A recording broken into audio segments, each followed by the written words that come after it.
Selamat hari Minggu Bapak Ibu. Puji Tuhan. Apa kabarnya semuanya?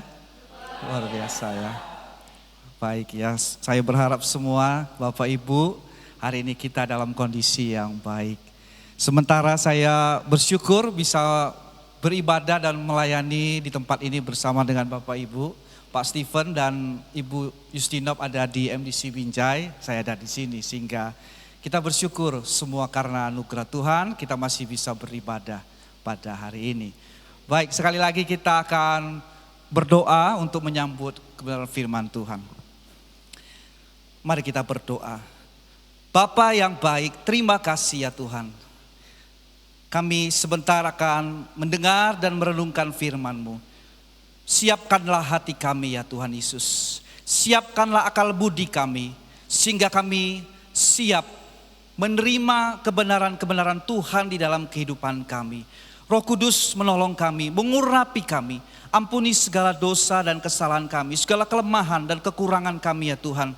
Kami minta pada saat ini biar Roh Kudus hadir, bekerja di tengah-tengah kehidupan kami. Memberikan kami fokus, konsentrasi yang baik, bahkan sempurna. Sehingga oleh firman-Mu itu Tuhan, kami senantiasa mengalami kemenangan, pertolongan dari Tuhan Yesus di dalam kehidupan kami. Terpujilah nama Tuhan untuk selama-lamanya. Kami berdoa dan bersyukur setiap kita yang mendengar firman Tuhan kita katakan amin. Amin. Bapak Ibu, sepanjang bulan ini kita sudah mendengarkan seri pengajaran Aku Adalah. Perkataan Tuhan Yesus mengenai dirinya sendiri. Siapa dia? Tuhan Yesus menyatakannya kepada kita. Dan hari ini kita akan bersama-sama melihat kebenaran firman Tuhan. Ketika Tuhan Yesus berkata, Aku adalah pintu. Amin. Mari kita bersama melihat kebenaran firman Tuhan di dalam Yohanes pasal yang ke-10 ayat 7 sampai dan 10. Yohanes pasal yang ke-10, LAI memberikan judul adalah Gembala yang Baik. Saya ingin mengajak setiap kita membaca bersama, ayat yang genap, Bapak Ibu ayat yang ganjil. Yohanes pasal yang ke-10 ayat 7 sampai 10. Ayat 7, maka kata Yesus sekali lagi, Aku berkata kepadamu, sesungguhnya akulah pintu ke domba itu. Ayat 8, Bapak Ibu, 1, 2, 3. Semua orang yang datang sebelum aku adalah pencuri dan perampok. Dan domba-domba itu tidak mendengarkan mereka. Ayat 9, Akulah pintu, kata Tuhan Yesus. Akulah pintu. Barang siapa masuk melalui aku, ia akan selamat. Dan ia akan masuk dan keluar dan menemukan padang rumput. Kita baca bersama-sama ayat ke-10, 1, 2, 3. Pencuri datang hanya untuk mencuri dan membunuh dan membinasakan. Aku datang supaya mereka mempunyai hidup dan mempunyainya dalam segala berkelimpahan. Pintu hidup kepada yang berkelimpahan. Kalau Bapak Ibu mendengar kata pintu, apa yang terbersit di dalam pikiran Bapak Ibu? Kalau mendengar kata pintu, apa yang terpikirkan sekilas secara spontan mendengar kata itu? Jalan masuk, jalan keluar, satu rumah atau satu bangunan. Kalau kita melihat gambar ini Bapak Ibu, mungkin kalau yang di belakang sedikit agak pecah gambarnya, tapi ini adalah gambar markas besar Kepolisian Republik Indonesia.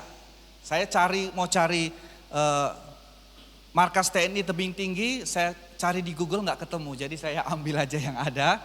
Nah, ini adalah pintu gerbang masuk ke dalam markas besar ini. Nah, kalau ditanya kepada kita, kalau kita masuk melalui pintu ini, kira-kira apa yang akan kita harapkan ketika masuk ke dalam? Pertolongan. Mungkin saya tambahin sedikit, bayangkan Bapak Ibu baru dikejar begal gitu ya. Baru dikejar-kejar begal lalu tiba-tiba ketemu tempat ini. Kira-kira kalau masuk ke situ apa yang diharapkan? Aman ya. Aman. Tenang ya. Gak jadi dibegal, oke? Kan gak mungkin kalau masuk ke situ begalnya malah ikut masuk juga dan tetap membegal. Kan gak mungkin Bapak Ibu. Nah kalau kita lihat pintu yang ini pintu lebih dahsyat lagi kalau saya lihat. Karena lihat ada satu ikon ya. Ini polisi militer. Sama ya. Kalau kita masuk ke sini, kita mengharapkan apa? Hal yang sama. Aman, tentram. Tapi kalau gambarnya berubah menjadi seperti ini, Bapak Ibu. Coba lihat ya. Pintunya gimana Bapak Ibu? Ya pintunya rusak ya, catnya terkelupas, sudah dimakan rayap dan sebagainya. Kalau kita masuk ke dalam, kira-kira apa yang kita harapkan? Kehancuran ya, karena bangunannya udah hancur ya Pak.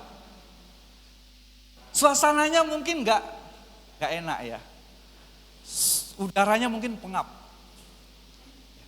Jadi kita nggak bisa mengharapkan sesuatu yang sama seperti gambar yang tadi. Itulah yang digunakan oleh Tuhan Yesus sebagai gambaran bahwa ketika dia berkata, aku adalah pintu. Amin.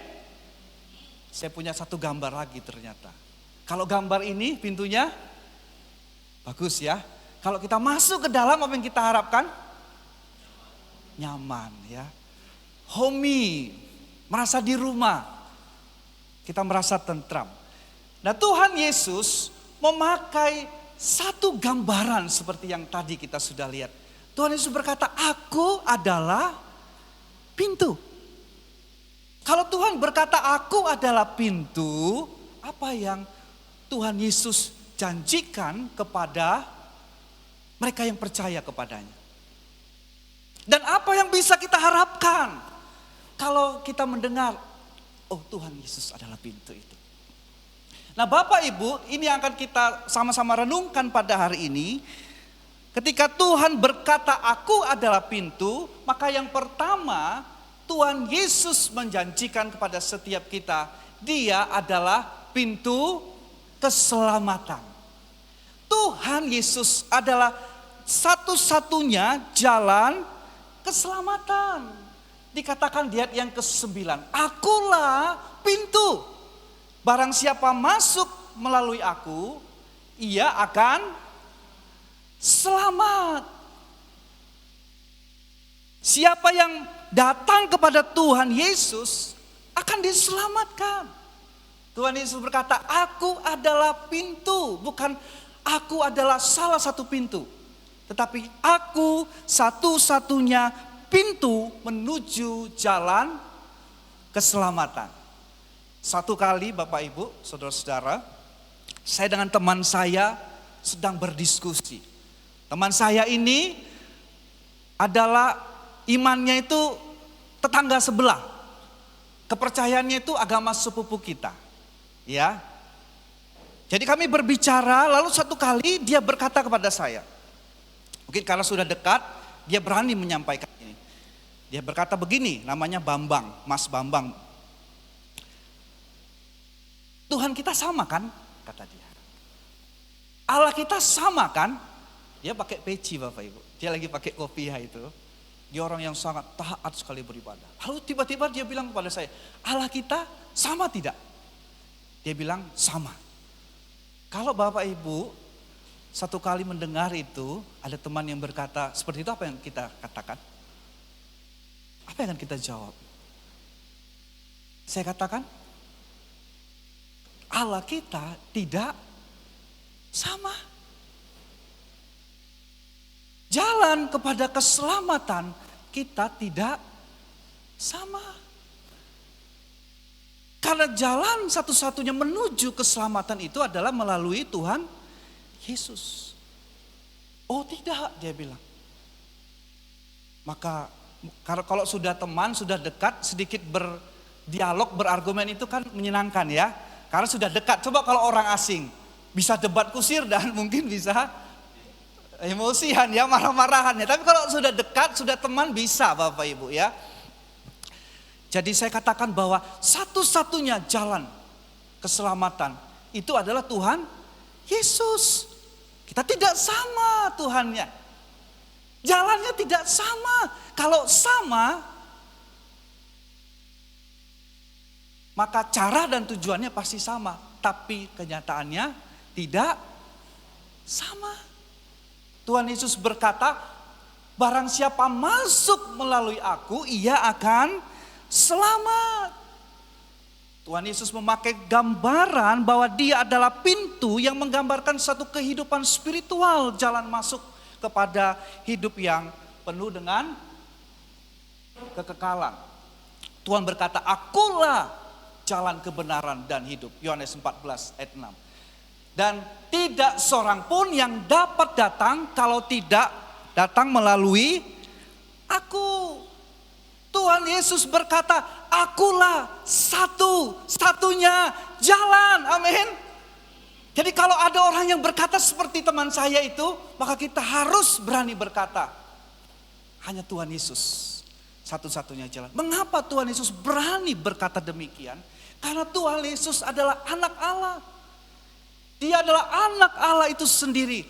Dan melalui dia, kita bisa sampai kepada Allah Bapa. Dalam Kisah 4 ayat 12 berkata, keselamatan tidak ada di dalam siapapun juga selain di dalam dia. Sebab di bawah kolong langit tidak ada nama lain yang diberikan kepada manusia yang olehnya kita dapat diselamatkan. Yesus berkata, barang siapa masuk melalui aku, barang siapa datang masuk ke dalam pintu itu, maka dia akan selamat. Amin. Dikatakan selanjutnya di ayat yang ketiga, domba-domba itu mendengarkan suaranya. Dan ia memanggil domba-dombanya masing-masing menurut namanya dan menuntunnya keluar. Perhatikan Bapak Ibu, domba-domba mendengar suaranya. Itu artinya tanda orang yang sudah diselamatkan. Apa Bapak Ibu kata Tuhan Yesus? Dia mendengar sang gembala itu. Domba itu membuka telinganya. Domba itu membuka hatinya, seluruh hidupnya kepada sang gembala. Dan dikatakan ia taat. Ia taat. Orang yang diselamatkan, poinnya adalah dia mendengar suara gembalanya. Dan dia taat. Dan sang gembala itu memanggil dombanya itu masing-masing. Tuhan memanggil domba itu secara pribadi. Masing-masing, artinya Tuhan Yesus itu mengenal setiap kita domba-dombanya secara pribadi. Pergi ke surga itu pribadi Bapak Ibu. Dan Tuhan mengenal secara pribadi. Tuhan kenal nama kita. Tuhan kenal latar belakang kita. Tuhan tahu secara pribadi apa yang sedang kita hadapi. Tuhan tahu pergumulan di dalam hidup kita.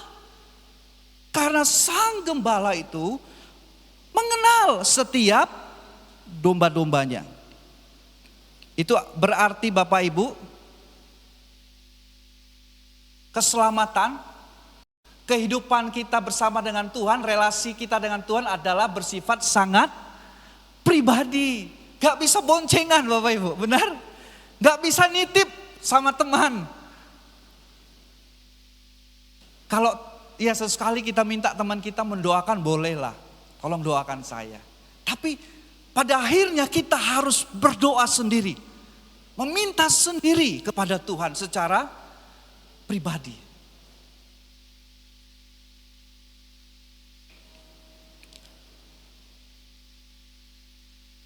Tuhan berkata, barang siapa masuk melalui aku, dia akan menerima keselamatan yang kekal. Itu berarti Bapak Ibu, Tuhan berkata, barang siapa yang masuk melalui aku. Itu berarti panggilan Tuhan itu tersedia bagi semua orang. Barang siapa masuk melalui aku. Artinya Tuhan memanggil setiap orang. Tidak peduli sukunya, tidak peduli rasnya, tidak peduli latar belakang pendidikan, kesuksesannya, apapun kepintarannya. Tuhan tidak berkata kalau dia pintar, kalau dia berhasil baru aku panggil dia dan aku menerima dia. Tidak Bapak Ibu. Itu berarti Tuhan memanggil setiap orang, Tuhan mengundang setiap orang dari segala suku, ras, kaum, bahasa. Dan Tuhan Yesus berjanji, kalau engkau datang kepadaku, engkau akan diselamatkan. Latar belakang dari perikop ini, kenapa Tuhan berkata dia adalah gembala yang baik, adalah kisah orang yang buta sejak lahirnya. Kalau Bapak Ibu ingat, beberapa waktu yang lalu pasti sudah dibicarakan. Tuhan berkata bahwa lebih baik itu menjadi seperti seorang yang buta itu. Daripada apa Bapak Ibu? Orang Farisi yang mengeraskan hatinya dan tidak mau bertobat kepada Tuhan Yesus. Lebih baik seperti seorang buta itu yang sadar bahwa dia perlu akan Tuhan. Dan dia memberikan hidupnya kepada Tuhan Yesus. Itu artinya kalau orang yang buta itu, orang yang tidak dianggap itu, orang yang diabaikan itu, kalau dia ada di pinggiran untuk meminta-minta dan orang lalu lalang tidak membiarkannya. Kalau orang yang demikian diterima dan dipanggil oleh Tuhan Yesus, maka setiap orang, siapapun dia yang mendengar panggilan Tuhan, maka dia akan diselamatkan. Tuhan memanggil semua orang, bukan hanya orang yang pintar, orang yang kaya, orang yang sukses. Semua orang yang mau mendengar suaranya. Amin. Itu sebabnya Tuhan Yesus berkata, lebih baik seperti orang yang buta itu. Yang menerima dan membutuhkan Tuhan Yesus di dalam kehidupannya. Yang pertama, ketika kita menyadari bahwa Tuhan itu adalah pintu, maka Tuhan menjanjikan Dia adalah satu-satunya jalan keselamatan di dalam kehidupan kita. Amin. Yang kedua, Yesus sebagai pintu perlindungan.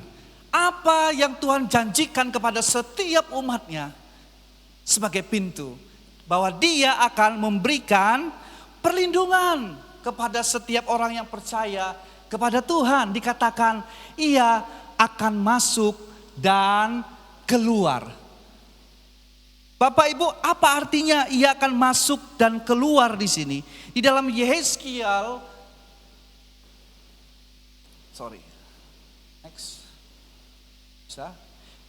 di dalam Yehezkiel 20 ayat 37 dikatakan seperti ini.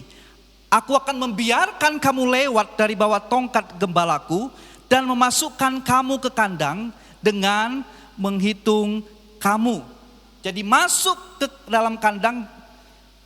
Dan tongkat gembala itu menyertai setiap domba-domba Tuhan. Itu adalah satu janji Tuhan yang luar biasa kepada setiap orang yang percaya kepada Tuhan. Bapak Ibu, kalau di dalam ayat yang ketiga,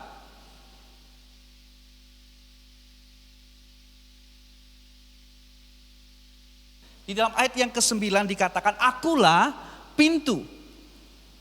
Barang siapa masuk ia akan selamat dan ia akan masuk dan keluar. Ini menggambarkan bahwa Tuhan Sang Gembala, Dia menuntun dombanya ke dalam kandang, dan domba itu tinggal di dalam kandang itu. Ini berarti menggambarkan orang-orang yang sudah percaya, yang sudah menjadi Kristen, sehingga Tuhan sendiri yang menuntun sang gembala itu. Nah, pada masa itu, pada konteks ini Bapak Ibu, kandang dari domba itu, ketika musim panas, sang gembala membawa domba-domba itu mencari air. Maka kandang itu dibuat begitu terbatas, hanya 1 meter dan tidak ada pintunya. Nah, kalau saya pernah lihat di rumah Bapak Ibu ada kandang ternak itu, ada pintunya ya Bapak Ibu ya. Kalau nggak ada pintu bisa bahaya. Nanti ternaknya itu bisa pergi. Nah, dalam konteks ini kandang itu tidak ada pintunya. Sehingga digambarkan bahwa sang gembala itu menjaga kawanan dombanya dengan cara dia tidur tepat di pintu keluar dari domba-domba itu.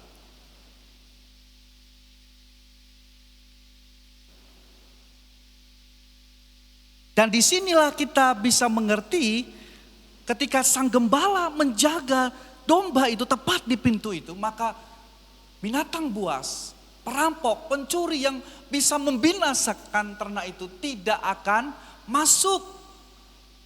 Karena sang gembala dengan tongkatnya menjaga kawanan domba-domba itu tersebut. Sehingga tidak heran Tuhan Yesus berkata, akulah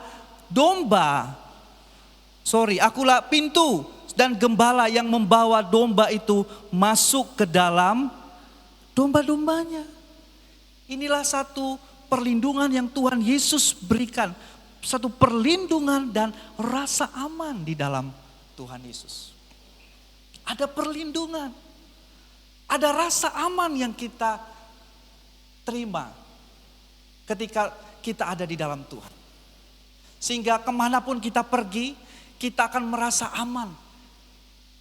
Kita tidak perlu takut.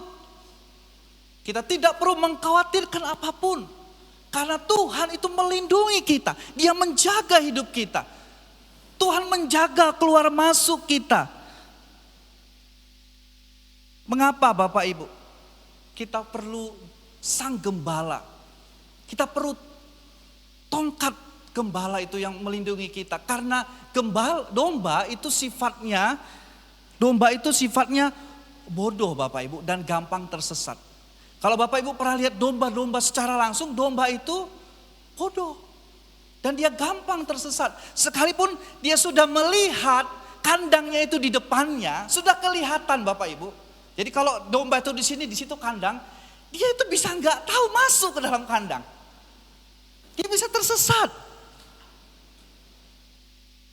Itu sebabnya domba itu sangat memerlukan gembala. Bayangkan kalau dia masuk ke dalam kandang, maka binatang buas dia tidak masuk ke dalam kandang, binatang buas sudah siap untuk menerkam hidupnya. Maka gembala itu sangat berarti bagi sang domba itu untuk menuntun dia masuk ke dalam kandang. Tuhan adalah penjaga perlindungan di dalam kehidupan kita. Yesus itu adalah pintu yang memberikan perlindungan. Sehingga di dalam Mazmur 121 digambarkan, Ia tak akan membiarkan kakimu goyah. Penjagamu tidak akan terlelap. Sesungguhnya tidak terlelap penjaga Israel. Ayat 5, Tuhanlah penjagamu, Tuhanlah naungan di sebelah kananmu. Ayat 7, Tuhan akan menjaga engkau terhadap segala kecelakaan dan Ia akan menjaga nyawamu. Dan di ayat 8 ditutup dengan janji kepada umatnya bahwa Tuhan akan menjaga keluar masukmu sampai selama-lamanya. Ini adalah gambaran bahwa Tuhan sebagai penjaga di dalam kehidupan kita. Sehingga kita tidak perlu takut akan kematian yang bisa membinasakan kehidupan kita. Kita tidak akan menjadi takut di dalam kehidupan ini. Paulus berkata di dalam Roma 8 ayat 35, siapakah yang akan memisahkan kita dari kasih Kristus? Penindasan atau kesesakan atau penganiayaan atau kelaparan atau ketelanjangan atau bahaya atau pedang? Sebab aku yakin bahwa baik maut maupun hidup, baik malaikat-malaikat maupun pemerintah-pemerintah, baik yang ada sekarang maupun yang akan datang, atau kuasa baik yang di atas, tidak akan dapat memisahkan kita dari kasih Allah yang ada di dalam Tuhan kita Yesus Kristus. Masuk dan keluar, kata Tuhan, itu adalah satu gambaran bahwa Tuhan melindungi setiap dombanya. Amin. Dan masuk dan keluar juga dimengerti sebagai suatu kebebasan, Bapak Ibu.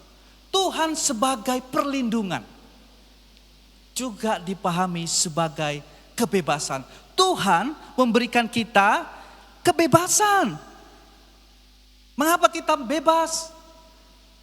Karena Tuhan sudah menebus kita dengan darahnya yang mahal. Tuhan sudah membayar kita, membeli kita dari perbudakan dosa. Hidup kita sekarang bebas. Jadi kalau Tuhan melindungi, Tuhan juga memberikan kebebasan. Yaitu bebas dari dosa. Dikatakan di dalam Galatia 5 ayat 1. Supaya kita sungguh-sungguh merdeka, Kristus telah memerdekakan kita. Karena itu berdirilah teguh dan jangan mau lagi dikenakan kuk perhambaan. Kalau Tuhan Yesus memberikan kita kebebasan, itu supaya kita bukan melakukan apa saja yang kita mau. Tuhan memberi kita kebebasan supaya kita bisa mentaati Kristus. Supaya kita bisa mengasihi Tuhan. Kita dibebaskan untuk mengasihi dan memuliakan Tuhan. Kita sudah dibeli dengan harga yang mahal, Bapak Ibu. Jadi arti dari Tuhan sebagai perlindungan kita, Dia menjaga kita dan Dia juga memberikan kebebasan di dalam kehidupan kita. Bebas bukan untuk melakukan apa saja, tapi bebas supaya kita bisa mengasihi Allah. Supaya kita bisa mentaati Tuhan di dalam kehidupan kita. Oleh karena Tuhan begitu mengasihi kita, Tuhan begitu menjaga kita, melindungi kita, maka apa yang menjadi respon kita kepada Tuhan, Bapak Ibu? Apa yang menjadi respon kita kepada Tuhan? Maka kita harus rela berkomitmen untuk melayani Tuhan. Tuhan sangat baik bagi kita. Tuhan mengasihi kita. Lalu apa respon kita? Kita berkomitmen untuk melayani Tuhan. Kita fokus untuk melayani Tuhan. Jangan sampai kesulitan hidup, penderitaan hidup, itu menghilangkan fokus kita untuk melayani Tuhan. Sampaikan kepada Tuhan. Meski kehidupan kita susah, kehidupan kita menderita, kita katakan, Tuhan, aku mau melayanimu, Tuhan Yesus. Tolong aku. Dan Tuhan akan menyediakan, menambahkan setiap apa yang kita perlukan. Itu adalah komitmen kita sebagai orang-orang yang dikasihi Tuhan. Amin. Amin. Yang ketiga, yang terakhir. Apa yang Tuhan janjikan sebagai Dia sebagai pintu, yaitu Dia adalah pintu menuju hidup yang berkelimpahan. Dikatakan, akulah pintu. Barang siapa masuk melalui aku, ia akan menemukan padang rumput. Pencuri datang, ayat 10. Hanya untuk mencuri dan membunuh dan membinasakan. Aku datang supaya mereka mempunyai hidup dan mempunyainya dalam segala berkelimpahan. Kita bisa berharap kepada Tuhan akan hidup yang berkelimpahan. Apa artinya hidup yang berkelimpahan di sini? Seringkali orang keliru di dalam memahami ini bahwa hidup yang berkelimpahan itu adalah hidup di dalam kekayaan jasmani, materi. Bukan Bapak Ibu, Tuhan memang tidak keberatan untuk memberkati kita secara jasmani, tetapi kita harus memahami bahwa maksud Tuhan hidup di dalam berkelimpahan di sini adalah hidup di dalam kekayaan secara rohani. Amin.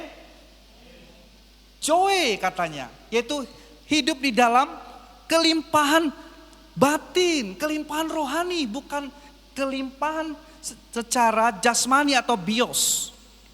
Sehingga kehidupan yang berbahagia itu adalah kehidupan yang didapatkan ketika kita memiliki kehidupan rohani.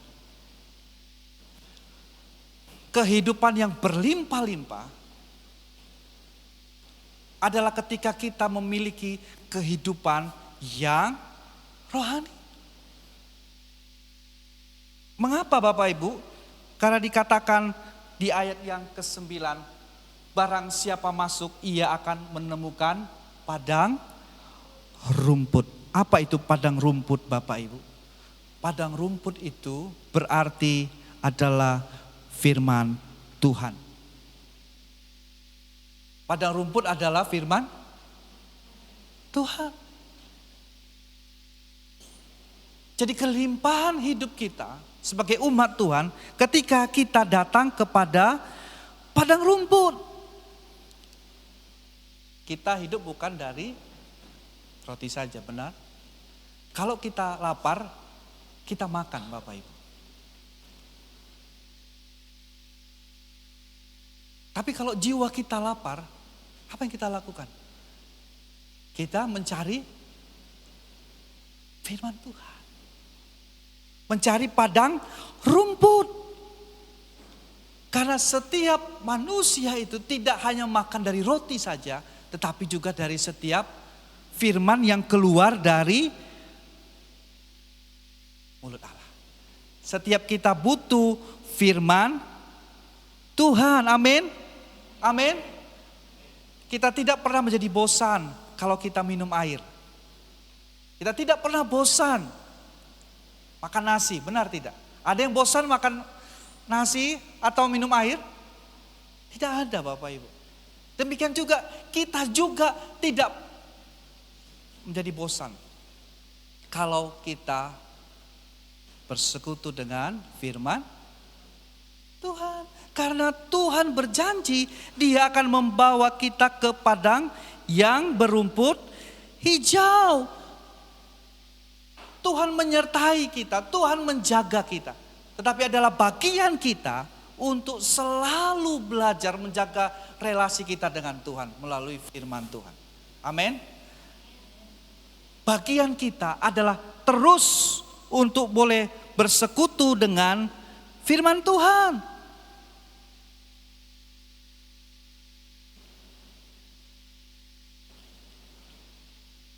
Rasul Paulus berkata di dalam ayat Efesus 6 ayat 11 sampai 13, kenakanlah seluruh perlengkapan senjata Allah supaya kamu dapat bertahan melawan tipu muslihat iblis. Sebab itu ambillah seluruh perlengkapan senjata Allah supaya kamu dapat mengadakan perlawanan pada hari yang jahat itu dan tetap berdiri sesudah kamu melakukan segala sesuatu. Dikatakan kenakanlah seluruh senjata Allah. Kenakan firman Tuhan supaya kita bisa mengalahkan seluruh tipu muslihat iblis. Kalau Tuhan Yesus saja memakai firman Allah untuk mengusir setan ketika ada di padang gurun, terlebih setiap kita.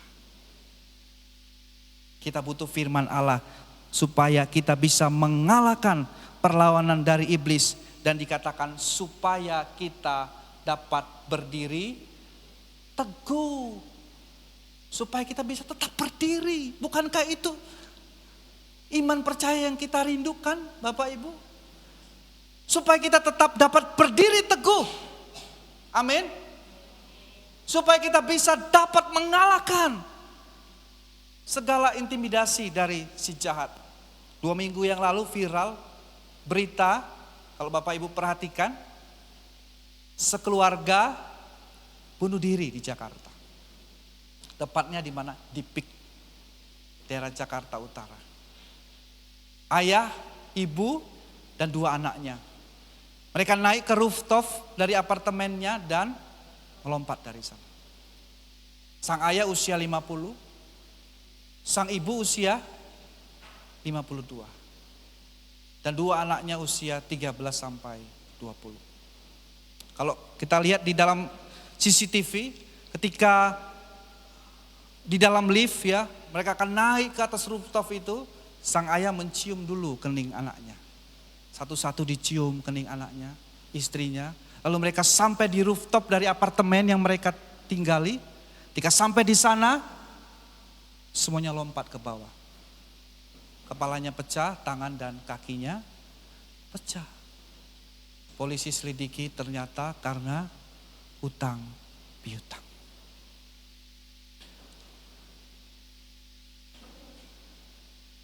Kita membaca beritanya gimana Bapak Ibu? Kita mungkin kesal ya. Kita mungkin marah. Bagaimana mungkin kalau dia sudah di dalam Tuhan, Roh Kudus tidak bekerja memperingati dia.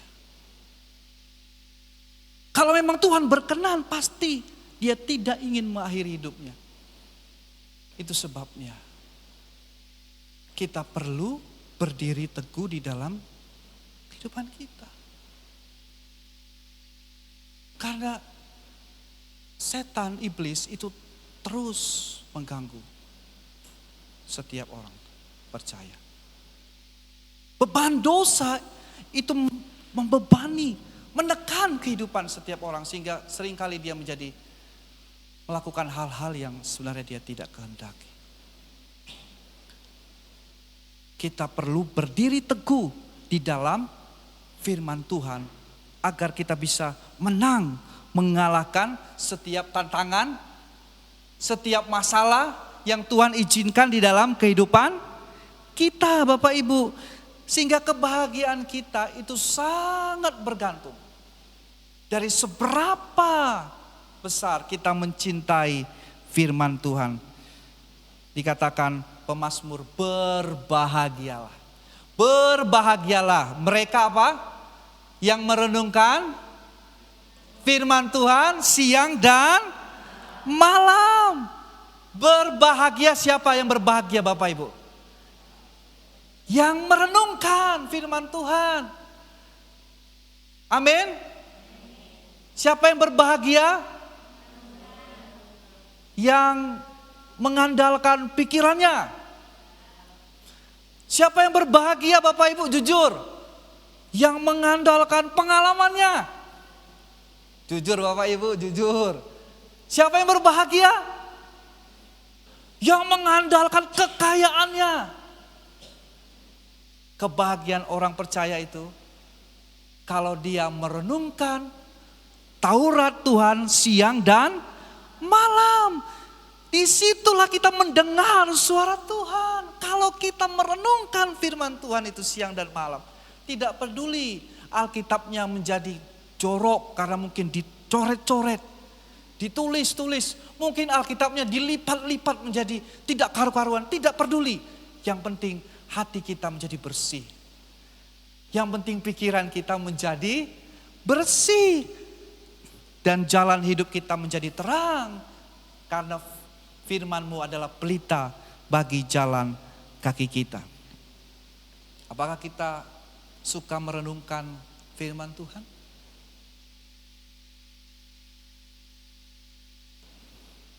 Itulah padang rumput yang Tuhan berikan kepada kita.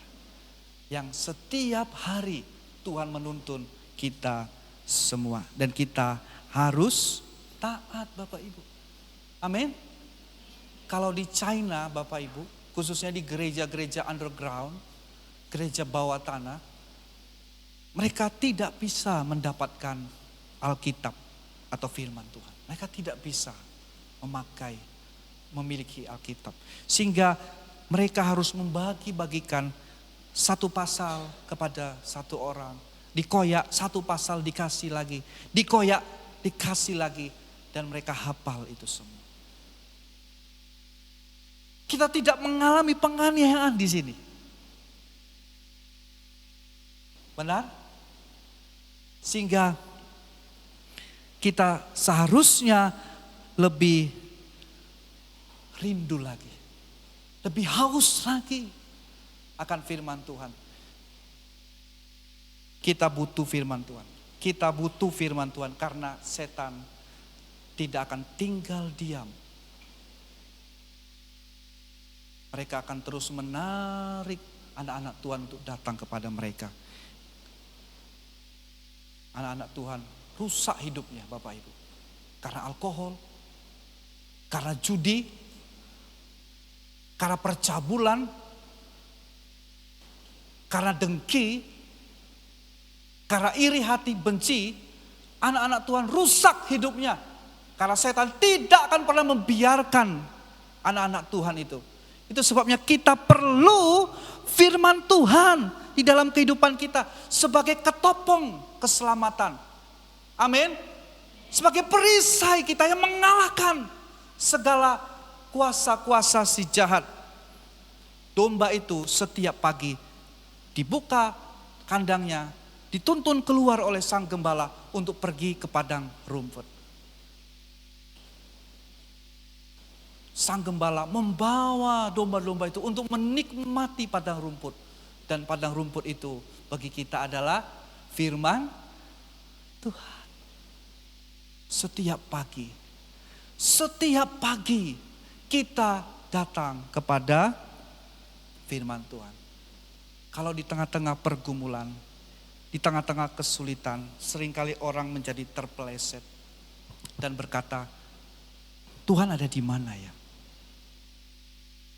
Kok begini ya? Tuhan meninggalkanku seperti ini. Bisa seperti itu Bapak Ibu. Bisa seperti itu. Dan pikiran kita menjadi overthinking. Dan kita melakukan hal-hal yang sebenarnya tidak kita harapkan. Kita pikir Tuhan meninggalkan kita. Tapi hari ini Tuhan berkata bahwa aku tidak pernah meninggalkan engkau. Bukalah firman Tuhan itu. Bukalah Alkitab itu. Sehingga kita akan melihat bagaimana Tuhan mengajari kita. Menuntun kita di dalam setiap segala persoalan hidup kita. Amin. Kebahagiaan kita hanya bergantung seberapa besar kita mencintai firman Tuhan. Hanya itu Bapak Ibu. Nanti di rumah Bapak Ibu boleh baca Mazmur 119. Ada 176 ayat di situ yang berbicara tentang betapa pemazmur itu mencintai firman Tuhan. Taurat Tuhan ada 176 ayat. Dan pasal itu Bapak Ibu di dalam kesastraan Ibrani ditulis sangat lengkap dari A sampai Z. Yang artinya bahwa segala pergumulan pemazmur dari A sampai Z semua dituliskan di situ dan semuanya itu dijawab oleh firman Tuhan. Kalau kita butuh pertolongan, datang dulu kepada firman Tuhan. Amin. Itulah janji Tuhan. Dia sebagai pintu, Kristus memberikan hidup yang berkelimpahan.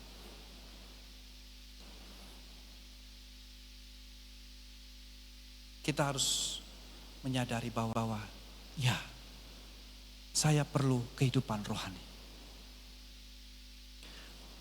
Kita harus melihat hal ini penting di dalam kehidupan kita.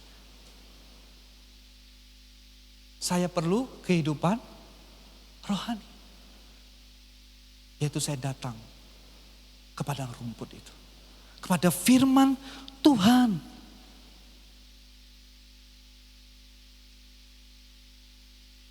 Itulah yang Tuhan Yesus janjikan kepada kita. Kita akan memiliki rasa aman, kita akan memiliki perlindungan, kita akan memiliki kebahagiaan yang tidak bisa dibeli oleh uang, oleh materi apapun. Karena itu hanya bisa diberikan Tuhan melalui relasi kita dengan firman Tuhan.